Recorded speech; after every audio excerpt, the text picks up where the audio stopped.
আমরা ছোটবেলায় মেয়েরা পুতুল খেলতে খেলতেই সংসার গোছানো শিখে যাই। কারণ ছোটবেলা যখন আমরা পুতুল খেলতাম, পুতুলের সংসারটা কি সুন্দর গুছিয়ে রাখতাম, যেভাবে সুন্দর হয় ওইভাবেই করতাম। ঠিক এখন বড় হয়েও সেম ওইভাবেই শিখে গিয়েছি। আর আজকে 4-5 দিন যাবত এতটা বৃষ্টি, যার জন্য আর ভালো লাগছে না। রাস্তাঘাটে কাদা, বৃষ্টি এতটা অসহ্য লাগছে। এদিক থেকে আলিশবার পাপারও আজকে বন্ধের দিন ছিল, সে আমাকে অনেক কাজে হেল্প করেছে। তাকে আমার কোনো কিছু বলা লাগে না যে তুমি আমাকে এটা করে দাও ওটা করে দাও, কিন্তু সে বন্ধের দিন থাকলে সে আমার যতটুকু পারে কাজে হেল্প করে দেয়। এদিক থেকে মাসফি আলিশবা দুইজনই খেলতে ছিল, আর এদিক থেকে আমরা দুইজন একটু ডাইনিং টেবিলটা পরিষ্কার করতেছিলাম। তো হ্যালো এভরিওয়ান, আসসালামু আলাইকুম, দিস ইজ নাফিজা। আশা করি সবাই ভালো আছেন। আলহামদুলিল্লাহ আমরাও ভালো আছি। অনেকদিন ধরে ভাবতেছিলাম ডাইনিং টেবিলের কাভার গুলো চেঞ্জ করব, কারণ একই কাভার আর ভালো লাগে না। একটু ঘরটা একটু সুন্দর করে গোছাতে কোন মেয়েরই বা পছন্দ না, আমার তো বেশ ভালো লাগে। প্রত্যেকটা মেয়েরই একটা স্বপ্ন থাকে যে সুন্দর করে ঘরটা গোছাবে, আর সম্পূর্ণ সবকিছুতে আলিশবার পাপা আমাকে সবসময় হেল্প করে। এরপরে আমরা ডাইনিং টেবিলের কাভারটা বিছিয়ে নিয়েছি। আচ্ছা, কাভারটা কেমন হয়েছে তা অবশ্যই জানাবে। বৃষ্টির দিন আমার তো খুব পছন্দ, কিন্তু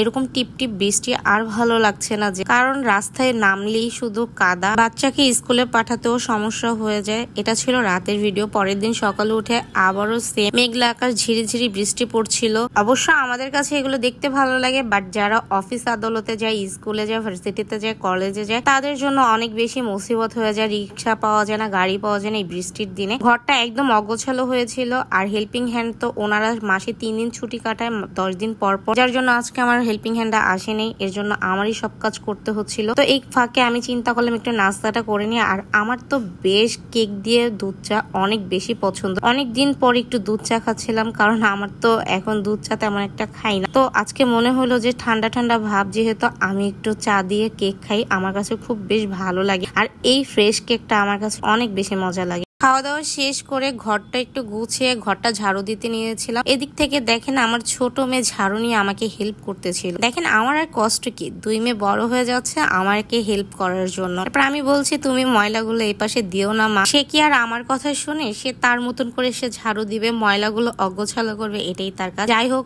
অনেক বেশি দোয়া করবেন আমার মেয়েদের জন্য, তারা যে এতটুকুই করে এটাই অনেক কিছু। আর মাসফি আমাকে অনেক কাজে হেল্প করে। এরপরে মাসফি তো ছোট ঘরটার ভিতরে বসে বসে খেলছে। ওদের এই খেলা দেখে আমার তো বেশ আনন্দ লাগতেছে। এদিক থেকে কাজ করলে তো আর হবে না, রান্না বাড়ার প্রিপারেশন নিতে হবে। এটা গতকালকে আমি কিনে নিয়েছি মশলা গিলিয়ে রাখার জন্য, কারণ আমার আগের মশলাদানিটা নষ্ট হয়ে গিয়েছে। তাই এটা ধুয়ে এখন সুন্দর করে মুছে তারপর এটার ভিতর প্রত্যেকটার মধ্যে এক একটা করে মশলা রাখবো। আর এদিক থেকে একটা সামুদ্রিক মাছ আমি ধুয়ে একদম হলুদ মরিচ মাখিয়ে আগে ভেজে নিচ্ছি, আর এই মাছটা একদম ভুনা করে নিব আমি। ওদিক থেকে এগুলো ধোয়াও শেষ। এখন আমি ওদিক থেকে মাসফিকে বলেছি আম্মুকে একটু হেল্প করে দাও, ওইটা মুছে দাও। এদিক থেকে মাছের মশলাটা কষিয়ে নিয়েছি। এখানে আমি পেঁয়াজ বাটা আর হচ্ছে কাঁচামরিচ বাটা, এই দুইটা মিক্স করে মশলাটা কষিয়ে নিয়েছি। এখানে আমি 4 পিস মাছ নিয়েছি। 4 পিস মাছ আমাদের জন্য যথেষ্ট, কারণ এটার সাথে তো আরো অনেক পদের তরকারি থাকবে, এর জন্য আমি 4 পিসই নিয়ে নিয়েছি। আর এটা হওয়ার এক মুহূর্তে আমি ধনেপাতা দিয়ে দিয়েছি, আর 3-4 পিস হচ্ছে কাঁচামরিচটা অ্যাড করে দিয়ে দিয়েছি, কারণ এটা ফ্লেভারটা